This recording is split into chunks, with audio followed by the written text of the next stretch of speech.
Hello friends, मेरा नाम है हारून सैमुअल और आप देख रहे हैं all in one YouTube official YouTube channel.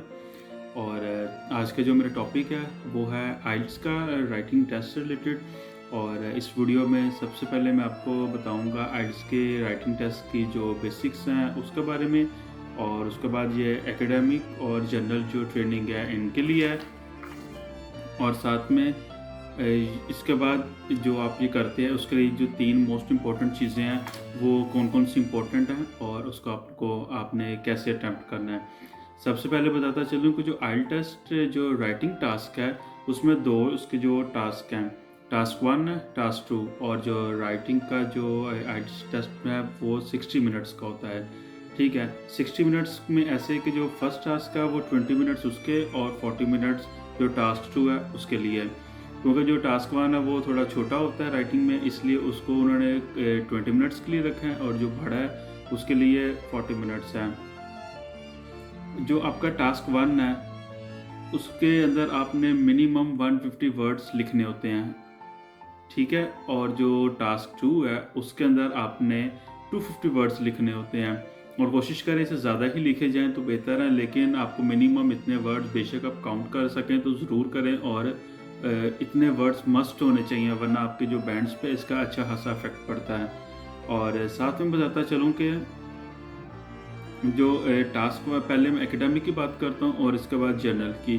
जो एकेडमिक है उसका जो टास्क 1 होता है उसमें आपको मुख्तलिफ वर्ड्स होती हैं, इंफॉर्मेशन होती हैं, जो ग्राफ्स होते हैं, डायग्राम्स होते हैं, टेबल और चार्ट्स होते हैं, और इंफॉर्मेशंस, नंबर्स, डिजिट्स, डेट्स, वो इस तरह से एक स्टेज एंड प्रोसेस होता है जिसको आपने अपने जो वर्ड्स हैं उनमें उसको डिस्क्राइब करना होता है, उसको लिखना होता है। और जो जो उसका टास्क 2 है उसमें आपको एक शॉर्ट ऐसे दिया जाता है जिसका आपने पॉइंट ऑफ व्यू, आर्गुमेंट और प्रॉब्लम ये तीनों को डिस्कस करना होता है, और उसको सारे को अपने वर्ड्स में आपने खुद बयान करना होता है। ठीक है, ऐसी ही जो जनरल ट्रेनिंग है उसमें भी सेम ही है। उसका जो टास्क 1 है उसमें क्या होता है, आपको एक लेटर दिया जाता है, आपने ये लेटर लिखना है वो किसी से भी रिलेटेड हो सकता है, किसी ट्रांसपोर्ट से रिलेटेड, कम्युनिकेशन से रिलेटेड, आईटी से रिलेटेड, आपके कोई घर का या कोई आपके एरिया का कोई प्रॉब्लम है, कोई पब्लिक इशू है उसके ऊपर।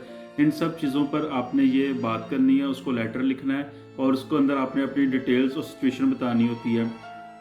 ये जो लेटर है ये आपके जो डेली की सिचुएशन, जो कोई प्रॉब्लम से रिलेटेड हो सकता है। ठीक है, उससे वो आपसे इन्फॉर्मेशन पूछता है और आपने उसको वो जो एक्सप्लेन वो सिचुएशन होगी उसको आपने एक्सप्लेन करना है कि आपकी ये प्रॉब्लम है, और आपने इस प्रॉब्लम में आप उसके साथ शेयर कर रहे हो और उसको बता रहे हो, और उसको साथ अपने हेल्थ की जो सजेशन है वो भी ही देनी है। और जो टास्क 2 है वो जो 40 मिनट्स का होगा, जो कि लेंथी होगा, वो किसी भी पॉइंट वो आपको हो सकता है उसके अंदर आपने अपना पॉइंट ऑफ व्यू बताना है, उसके अंदर आपने आर्ग्यूमेंट करनी है, और उसके अंदर जो प्रॉब्लम है वो बताने हैं, और उसके जो इश्यूज़ हैं वो बताने हैं। ठीक है, ये तो हो गया आपका जो बेसिक्स हैं। बेसिक्स में मैंने आपको बताया कि राइटिंग में 2 आपके टास्क होंगे, एक छोटा वाला टास्क है जो 20 मिनट्स का है, और एक टास्क 2 जो बड़ा वाला है वो 40 मिनट्स का होता है। ठीक है, टास्क 1 में आपको मैं रिपीट कर देता हूँ, आपने मिनिमम 150 वर्ड्स लिखने हैं। इससे कम लिखेंगे तो वो आपके लिए प्रॉब्लम है, आपके बैंड्स का उस पर इशू होगा। और जो टास्क 2 है उसके अंदर 250 वर्ड्स मिनिमम आपने लिखने हैं, और कोशिश कर रहे हैं इससे ज़्यादा। फिर हमने बात की एकेडमिक की और जर्नल की। और क्योंकि जर्नल थोड़ा एकेडमिक से ईजी है, क्योंकि उसमें आपने एक लेटर लिखना है, और जो सेकंड है उसके ऊपर आपको कोई भी टॉपिक दे दिया जा सकता है जिसके बारे में आपने बताना है कि इसके फ़ायदे क्या हैं, इसके नुकसान क्या है, ये क्यों ज़रूरी है, और अगर ये ना हो तो इसका क्या मतलब होगा, और आर्ग्यूमेंट, इसकी ये सारी डिटेल्स आपने एक फ़्लो से लिखनी है। ठीक है, जो एकेडमिक उसमें आपको बताया कि उसमें थोड़ा सा डिफ़िकल्ट है, उसमें डायग्राम्स होंगी, डिफरेंट डिफरेंट चीज़ें होंगी जिनको आपने देख के डिस्कस करके उसको फिर डिस्क्राइब करना है। और ये सारा जो राइटिंग है ये आपकी इंग्लिश की कॉम्पिटेंसी है उस पर डिपेंड करता है, इसलिए इसमें आपने पास्ट, प्रेजेंट, फ्यूचर तीनों टेंसेस का इस्तेमाल लाजमी करना है। ठीक है, ये तीनों करेंगे तो जो पढ़ने वाला है, जो आपका जो एग्जामिनर है, जो आपका एग्ज़ाम टेस्ट कर रहा है, वो चेक कर रहा है, उसको मालूम होगा कि आपको ये भी पता है कि पास्ट में कैसे बात होती है, प्रेजेंट में कैसी होती है और फ्यूचर में कैसी होती है। क्योंकि ये हम अपने इंग्लिश की बेसिक्स उनको बता रहे होते हैं, बेसिकली एग्ज़ाम इसीलिए है ताकि वो जान सके कि हमें लिखना, पढ़ना, बोलना, सुनना, जानना, ये सब सारी चीज़ें पता हैं जो पास्ट में हों, प्रेजेंट में और जो फ्यूचर में होंगे। और इसमें सबसे बढ़ के जो एग्जामिनर है वो क्या देखता है, एग्जामिनर 2 चीज़ें देखता है। कि पहला है क्राइटेरिया में आता है टास्क अचीवमेंट, कि आपका जो टॉपिक दिया गया था वो उसने आपने उसको कितना अचीव किया है। जो उन्होंने क्वेश्चन पूछा था क्या आपने उसको अप्रोप्रिएटली, एक्यूरेटली और रेलिवेंटली उस टास्क को पूरा किया है कि नहीं किया। ये बहुत इंपॉर्टेंट है कि ये ना हो कि टॉपिक आपका कुछ हो और आप उनको कुछ और ही बता रहे हैं या किसी और टॉपिक पे जाके आप डिस्कस कर रहे हैं। तो इसीलिए जो टास्क अचीवमेंट है वो बहुत इंपॉर्टेंट है। वो सबसे पहले ये देखता है कि जो पॉइंट था, जो आपको एक वो दिया गया है, टास्क दिया था, जो भी उन्होंने आपको टॉपिक दिया उस पर आपने कितनी बात की है, और वो क्या आपने क्या उस पर प्रॉपरली बात किया, एक्यूरेटली किया और रेलिवेंटली उससे कितना ज़्यादा है। दूसरे नंबर पे है टास्क रिस्पॉन्स। टास्क रिस्पॉन्स में आ जाता है कि वो देखते हैं कि पहले जो वर्ड्स दिए गए थे क्या इसने उतना ही लिखा है या उससे कम लिखा है। ज़्यादा होगा तो ज़्यादा अच्छा, लेकिन कम होगा तो वो उसको भी मार्क करेंगे। दूसरे अलावा कि वो आपके वो देखेंगे कि इस जो हमने इसमें पूछा था क्वेश्चन और स्टेटमेंट्स और जो हमने आइडियाज़ और एविडेंस इनसे मांगे थे, जो पूछा गया था, क्या इन्होंने उस पर रिएक्ट किया है, उसके ऊपर जो सेम जो उन्होंने पूछा गया क्या आप उसको एज इट इज़ बता रहे हैं। ठीक है। उसके बाद जो बहुत टास्क देखे जाते हैं उनमें सबसे पहले एक और देखी जाती है जिसको कहते हैं कोहेरेंस और कोहेजन। ठीक है। इसमें ये होता है कि वो आपकी ओवरऑल क्लैरिटी देखते हैं कि क्या आपके पास जो टॉपिक है आपने उस पर क्लियर लिखा है सब कुछ के नहीं लिखा। क्योंकि क्लियर होना बहुत चीज़ है। आप बेशक थोड़ा लिख रहे हैं लेकिन एटलीस्ट वो क्लियर तो हो, वो उनको समझ तो आए कि जो भी हमने जिस टॉपिक से बात की है, जो हम उनसे पूछना चाह रहे हैं, जो लेटर है, जो ऐसे है, हमने जो चीज़ उनसे पूछी क्या उन्होंने हमें ओवरऑल क्लियर उसको बताया कि नहीं बताया। ठीक है। उसके बाद आपको वो देखते हैं लेक्सिकल रिसोर्सेज।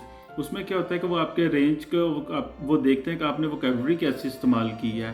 बिल्कुल सिंपल इस्तेमाल की है, थोड़ी सी अच्छी की है, ज़्यादा मॉडरेट इस्तेमाल की है, बेसिक्स इस्तेमाल की है, या एडवांस इंग्लिश में जो वोकैबुलरी आप वो इस्तेमाल करें। ठीक है। और वो एक्यूरेट कितनी है और जो आपका जो स्पेसिफिक टास्क है उसके मुताबिक वो अप्रोप्रिएट कितनी है। उसके बाद आता है ग्रामर्स। ग्रामर में वही मैंने आपको जैसे पहले बताया कि वो आपका सेंटेंस देखते हैं कि इसने ग्रामर में कैसे यूज़ किए हैं, क्या इसने तीनों टेंस यूज़ किए हैं, इसने जो फॉर्म्स होती हैं वर्ब्स, नाउन, सब्जेक्ट्स, ये सारे प्रॉपर यूज़ किए हैं, और साथ में जो सेंटेंस के एक लेवल बनता है, एक सीक्वेंस होता है, क्या इसने पूरा उसको अचीव किया है कि नहीं किया। तो मेरे भाई स्टूडेंट्स आपको ये बताना चलूँ कि ये वाकई ही ऐसा है कि जब भी आप राइटिंग करें इन चीज़ों का बहुत ख्याल रखें कि जो इम्पोर्टेंट जो चीज़ है, जो जिस टॉपिक पर बात की जा रही है आप उसी पर ही बोलें, उसी पर ही बात करें। अपने ज़रा सी भी आप लाइन से हटेंगे और कुछ भी उसमें एक्स्ट्रा ऐड करेंगे तो वो उसका एक तो आपका गलत होगा, आपके बैंड्स कम आएंगे और उसका आपके सेंटेंस पे भी उसका बुरा असर पड़ेगा। तो इसलिए ये मैंने ज़रूरी समझा कि आपके साथ शेयर करता चलूँ कि जो राइटिंग है वो टोटली डिपेंड करता है आपकी अपनी इंग्लिश पे। इस पे कोई रट्टा काम नहीं आएगा, कोई आपको जो आपने याद किया हुआ है, जैसे किसी ने भी आपको कहा है कि ये याद कर लो और यही आएगा, तो ऐसा नहीं है। क्योंकि ये जो राइटिंग है हम नहीं जानते कि वो कोई भी टास्क दे सकते हैं, उनका कोई भी मौजू हो सकता है, कोई भी ऐसे हो सकता है।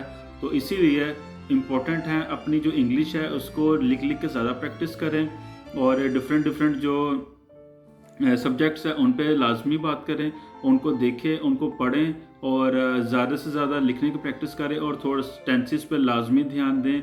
मतलब कि पास्ट में, प्रेजेंट में, फ्यूचर में होने वाली आपको बहुत डिटेल में जाके इसको याद करने की, सीखने की ज़रूरत नहीं है। सिंपल जो पास्ट, प्रेजेंट, फ्यूचर के लिए जो नॉर्मल यूज टेंस की जाती हैं आप ज़्यादा उनका ही इस्तेमाल करें और वोकैबुलरी पे थोड़ा सा ध्यान दें। उसमें ज़्यादा जितना आपको समझ आती है कि जितना आप याद कर सकते हैं उतनी लाजमी याद करें और उसको लाजमी इम्प्लीमेंट करें। तो इंशाल्लाह आपके बैंड्स भी बहुत अच्छे आएंगे और आपका जो टास्क है, जो राइटिंग का जो एग्ज़ाम होगा, ये भी बहुत अच्छा होगा। तो मुझे दे इजाज़त, नेक्स्ट वीडियो में ज़रूर मिलते हैं। अगर आपको ये वीडियो पसंद आई है तो इस चैनल को सब्सक्राइब करें, वीडियो को लाइक करें और दोस्तों के साथ ज़रूर शेयर करें और अपना भी ख्याल रखिएगा और इस चैनल का भी। खुदा हाफिज़।